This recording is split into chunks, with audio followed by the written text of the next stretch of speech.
ಮೊಬೈಲ್ಗೆ software update ಬಂದ್ರು ಮತ್ತೆ ಮಾಡ್ತೀನಿ ನಾಳೆ ಮಾಡ್ತೀನಿ ಅಂತ ಇಗ್ನೋರ್ ಮಾಡ್ತಿದ್ದೀರಾ? ಹೌದು ಓಕೆ. ಹೌದು ಮಾಡದಿದ್ರು ಏನು ಆಗಲ್ಲ ಅಂತ ಸುಮ್ನೆ ಕೂತಿದ್ದೀರಾ? ಹಾಗಿದ್ರೆ ನಿಮ್ಗೆ ಈ ವಿಷಯ ಗೊತ್ತಿರ್ಲೇಬೇಕು. ಸಾಫ್ಟ್ವೇರ್ ಅಪ್ಡೇಟ್ ಮಾಡದೇ ಇದ್ರೆ ನಿಮ್ಮ ಮೊಬೈಲ್ ನ ಸೆಕ್ಯೂರಿಟಿ, ಪರ್ಫಾರ್ಮೆನ್ಸ್ ಹಾಗೂ ಆಪ್ ನ ಮೇಲೂ ಪರಿಣಾಮ ಬೀರಬಹುದು. ಈ ತರ ಒಂದು ಮ್ಯಾಟ್ರೇ ನಮಗ್ ಗೊತ್ತಿಲ್ವಲ್ಲಣ್ಣ. ಇವತ್ತಿನ ವಿಡಿಯೋದಲ್ಲಿ ಸಾಫ್ಟ್ವೇರ್ ಅಪ್ಡೇಟ್ ಮಾಡಿದ್ರೆ ಏನಾಗ್ತದೆ, ಅಪ್ಡೇಟ್ ಮಾಡದಿದ್ರೆ ಏನಾಗ್ತದೆ ಅನ್ನೋದನ್ನ ತುಂಬಾನೇ ಸಿಂಪಲ್ ಆಗಿ ವಿವರಿಸ್ತೀನಿ.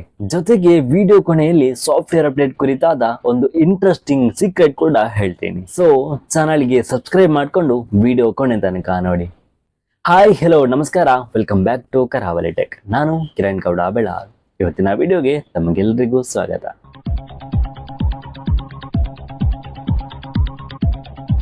ಮೊದಲು ಸಾಫ್ಟ್ವೇರ್ ಅಪ್ಡೇಟ್ ಅಂದ್ರೆ ಏನು? ಸರಳವಾಗಿ ಹೇಳ್ಬೇಕಂದ್ರೆ, ನೀವು ಮೊಬೈಲ್ ಖರೀದಿಸಿದ ಮೇಲೆ ಕಂಪನಿ ಕೆಲಸ ಮುಗಿಯೋದಿಲ್ಲ. ಕಾಲ ಕಾಲಕ್ಕೆ ಸಾಫ್ಟ್ವೇರ್ನಲ್ಲಿರುವ ಸಮಸ್ಯೆಗಳನ್ನು ಸರಿಪಡಿಸಲು, ಹೊಸ ಭದ್ರತಾ ವ್ಯವಸ್ಥೆಗಳನ್ನು ಸೇರಿಸಲು ಹಾಗೂ ಹೊಸ ಫೀಚರ್ಸ್ ನೀಡಲು ಕಂಪನಿಗಳು ಅಪ್ಡೇಟ್ ಅನ್ನ ಬಿಡುಗಡೆ ಮಾಡುತ್ತವೆ. ಸಾಮಾನ್ಯವಾಗಿ ಅಪ್ಡೇಟರ್ಸ್ ಎರಡು ರೀತಿಯಲ್ಲಿ ಇರುತ್ತದೆ. ಮೊದಲನೆಯದು ಸೆಕ್ಯೂರಿಟಿ ಅಪ್ಡೇಟ್. ಇದು ಮುಖ್ಯವಾಗಿ ಸೆಕ್ಯೂರಿಟಿ ಹೆಚ್ಚಿಸಲು ಹಾಗೂ ಸಾಫ್ಟ್ವೇರ್ನಲ್ಲಿರುವ ಕೆಲವು ದೋಷಗಳನ್ನು ಸರಿಪಡಿಸಲು ಬರುತ್ತದೆ. ಎರಡನೆಯದು ಮೇಜರ್ ಆಂಡ್ರಾಯ್ಡ್ ಅಪ್ಡೇಟ್. ಇದರಲ್ಲಿ ಹೊಸ ಆಂಡ್ರಾಯ್ಡ್ ವರ್ಷನ್, ಹೊಸ ಫೀಚರ್ಸ್, ಹೊಸ ಡಿಸೈನ್ ಹಾಗೂ ಇಂಟರ್ಫೇಸ್ ಚೇಂಜಸ್ ಸಿಗುತ್ತದೆ. ಹಾಗಾದ್ರೆ ಮೊಬೈಲ್ ಅಪ್ಡೇಟ್ ಯಾಕೆ ಮಾಡಬೇಕು? ಮೊದಲನೆಯದು, ನಿಮ್ಮ ಮೊಬೈಲ್ನಲ್ಲಿ ಸೆಕ್ಯೂರಿಟಿ ಹೆಚ್ಚಾಗ್ತದೆ. ಇವತ್ತು ನಮ್ಮ ಮೊಬೈಲ್ನಲ್ಲಿ ಏನಿಲ್ಲ ಹೇಳಿ? Banking apps, UPI, photos, documents, passwords ಅಂದರೆ ನಮ್ಮ ಜೀವನದ ಬಹುತೇಕ ಮಾಹಿತಿ ಮೊಬೈಲ್ನಲ್ಲಿ ಇರ್ತದೆ. ಸೊ ಈ ಸೆಕ್ಯೂರಿಟಿ ಅಪ್ಡೇಟರ್ಸ್ ನಮ್ಮ ಪರ್ಸನಲ್ ಮಾಹಿತಿಯನ್ನು ಹ್ಯಾಕರ್ಸ್, ವೈರಸ್ ಹಾಗೂ ಹೊಸ ಸೈಬರ್ ಥ್ರೆಟ್ಗಳಿಂದ ರಕ್ಷಿಸಲು ಸಹಾಯ ಮಾಡುತ್ತದೆ. ಉದಾಹರಣೆಗೆ, ಬ್ಯಾಂಕಿಂಗ್ ಆ್ಯಪ್ ಅಥವಾ UPI ಬಳಸುವಾಗ ಸೆಕ್ಯೂರಿಟಿ ವೀಕ್ನೆಸ್ ಇದ್ದರೆ ನಿಮ್ಮ ಪರ್ಸನಲ್ ಡೇಟಾ ಅಪಾಯಕ್ಕೆ ಸಿಲುಕುವ ಸಾಧ್ಯತೆ ಇರ್ತದೆ. ಎರಡನೇದು ಬಗ್ಸ್ ಫಿಕ್ಸ್ ಆಗ್ತದೆ, ಅಂದರೆ ದೋಷಗಳು ಸರಿಯಾಗ್ತದೆ. ಕೆಲವೊಮ್ಮೆ ಮೊಬೈಲ್ ಹ್ಯಾಂಗ್ ಆಗುವುದು, ಆ್ಯಪ್ಸ್ ಕ್ರ್ಯಾಶ್ ಆಗುವುದು, ಬ್ಯಾಟ್ರಿ ಬೇಗ ಖಾಲಿ ಆಗುವುದು, ನೆಟ್ವರ್ಕ್ ಸಮಸ್ಯೆ, ಕ್ಯಾಮರಾದಲ್ಲಿ ಕೆಲವೊಂದು ಎರರ್ಗಳು ಬರುವುದು. ಇಂತಹ ತೊಂದರೆಗಳು ಸಾಫ್ಟ್ವೇರ್ ಬಗ್ಸ್ ಅಂದರೆ ದೋಷಗಳಿಂದ ಆಗಿರಬಹುದು. ನಾವು ಹುಷಾರಿಲ್ಲದಿದ್ದರೆ ಆಸ್ಪತ್ರೆಗೆ ಹೋಗಿ ಚಿಕಿತ್ಸೆ ಪಡೆಯುತ್ತೇವಲ್ವಾ? ಅದೇ ರೀತಿ ಹೊಸ ಅಪ್ಡೇಟ್ಗಳು ಬಂದಾಗ ಕಂಪನಿಗಳು ಇಂತಹ ದೋಷಗಳನ್ನು ಸರಿಪಡಿಸ್ತದೆ. ಮೂರನೆಯದು ಹೊಸ ಫೀಚರ್ ಸಿಗ್ತದೆ. ಕೆಲವೊಮ್ಮೆ ಅಪ್ಡೇಟ್ ಆದ ನಂತರ ಹೊಸ ಕ್ಯಾಮರಾ ಆಪ್ಷನ್ಸ್, AI ಫೀಚರ್ಸ್, ಹೊಸ ಸೆಟ್ಟಿಂಗ್, ಹೊಸ ಯೂಸರ್ ಇಂಟರ್ಫೇಸ್, ಹೀಗೆ ಹಲವು ಹೊಸ ಫೀಚರ್ಗಳನ್ನು ಸೇರಿಸಲಾಗುತ್ತದೆ. ಅಂದರೆ ಹೊಸ ಮೊಬೈಲ್ ತೆಗೆದುಕೊಳ್ಳದೆ ಕೂಡ ಹೊಸ ಮೊಬೈಲ್ನ ಅನುಭವ ಸಿಗ್ತದೆ. ಅಂದರೆ ನಾವು ಹೊಸ ಬಟ್ಟೆ ಹಾಕಿ ಸ್ಟೈಲ್ ಆಗಿ ಕಾಣಿಸಿದ ಹಾಗೆ. ಇನ್ನು ನಾಲ್ಕನೆಯದು ಪರ್ಫಾರ್ಮೆನ್ಸ್ ಇಂಪ್ರೂವ್ ಆಗ್ತದೆ. ಒಳ್ಳೆಯ ಸಾಫ್ಟ್ವೇರ್ ಆಪ್ಟಿಮೈಸೇಷನ್ ಇದ್ದರೆ ಮೊಬೈಲ್ ಇನ್ನೂ ಕೂಡ ಸ್ಮೂತ್ ಆಗಿ ಕೆಲಸ ಮಾಡ್ಬೋದು. ಆ್ಯಪ್ ಓಪನ್ ಆಗುವ ಸ್ಪೀಡ್, ಅನಿಮೇಷನ್ ಸ್ಮೂತ್ ಆಗೋದು, ಬ್ಯಾಟ್ರಿ ಬ್ಯಾಕಪ್ ಇಂಪ್ರೂವ್ ಆಗೋದು, ಹೀಟಿಂಗ್ ಇಶ್ಯೂ ಕಡಿಮೆ ಆಗೋದು, ಹೀಗೆ ಮೊಬೈಲ್ನ ಓವರ್ ಆಲ್ ಪರ್ಫಾರ್ಮೆನ್ಸ್ ಇಂಪ್ರೂವ್ ಆಗುವ ಸಾಧ್ಯತೆ ಇರ್ತದೆ. ಇನ್ನು ಐದನೆಯದು ಆ್ಯಪ್ಗಳು ಸರಿಯಾಗಿ ಕೆಲಸ ಮಾಡ್ತದೆ. WhatsApp, Instagram, YouTube, banking apps, ಈ ಎಲ್ಲ ಆ್ಯಪ್ಸ್ಗಳು ಕೂಡ ಕಾಲ ಕಾಲಕ್ಕೆ ಅಪ್ಡೇಟ್ ಆಗುತ್ತಿರ್ತವೆ. ಕೆಲವು ಆ್ಯಪ್ಗಳು ಅಪ್ಡೇಟ್ ಆಗ್ತಾ ಹೋದಂತೆ ಮಿನಿಮಮ್ ಆಂಡ್ರಾಯ್ಡ್ ವರ್ಷನನ್ನು ಕೇಳ್ತವೆ.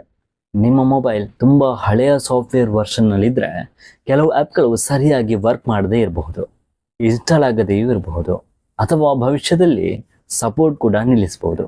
ಯಾಕಂದರೆ ಟೈಮ್ಗೆ ತಕ್ಕ ಹಾಗೆ ಬದಲಾಗದಿದ್ದರೆ ಎಷ್ಟೇ ಒಳ್ಳೆಯ ವಸ್ತು ಆದರೂ ಕೂಡ ಉಪಯೋಗಕ್ಕೆ ಬರೋದಿಲ್ಲ ಅಲ್ವಾ? ಇವಿಷ್ಟು ಅಪ್ಡೇಟ್ ಮಾಡಿದರೆ ಏನಾಗುತ್ತೆ ಅನ್ನೋದು. ಆದರೆ ಈಗ ಮುಖ್ಯ ಪ್ರಶ್ನೆ, ಅಪ್ಡೇಟ್ ಮಾಡದೇ ಇದ್ದರೆ ಏನಾಗುತ್ತದೆ? ಮೊದಲನೆಯದು ಸೆಕ್ಯೂರಿಟಿ ರಿಸ್ಕ್ ಹೆಚ್ಚಾಗ್ತದೆ. ಹೊಸ ಸೆಕ್ಯೂರಿಟಿ ಪ್ಯಾಚ್ ಸಿಗದ ಕಾರಣ ಹ್ಯಾಕರ್ಸ್ಗಳು ಬಳಸುವ ಹೊಸ ಲೂಪ್ ಹೋಲ್ಸ್ ಅಂದರೆ ಲೋಪದೋಷಗಳು ನಿಮ್ಮ ಮೊಬೈಲ್ನಲ್ಲಿ ಹಾಗೆಯೇ ಉಳಿಯಬಹುದು. ಇದರಿಂದ ಗಟ್ಟಿರದ ಗೋಡೆ ಹೊಡೆದು ಕಳ್ಳರು ಹೇಗೆ ಮನೆಯೊಳಗೆ ನುಗ್ತಾರೋ ಅದೇ ರೀತಿ ಹ್ಯಾಕರ್ಸ್ ನಿಮ್ಮ ಮೊಬೈಲ್ಗೆ ನುಗ್ಗುವ ಅಪಾಯ ಹೆಚ್ಚಾಗ್ತದೆ. ಇನ್ನು ಎರಡನೆಯದು ಆ್ಯಪ್ಸ್ ಸಪೋರ್ಟ್ ಕಡಿಮೆ ಆಗ್ಬೋದು. ಕಾಲಕ್ರಮೇಣ ಕೆಲವೊಂದು ಆ್ಯಪ್ಗಳು ನಿಮ್ಮ ಹಳೆ ಆಂಡ್ರಾಯ್ಡ್ ವರ್ಷನ್ಗೆ ಸಪೋರ್ಟ್ ನೀಡುವುದನ್ನೇ ನಿಲ್ಲಿಸ್ಬೋದು.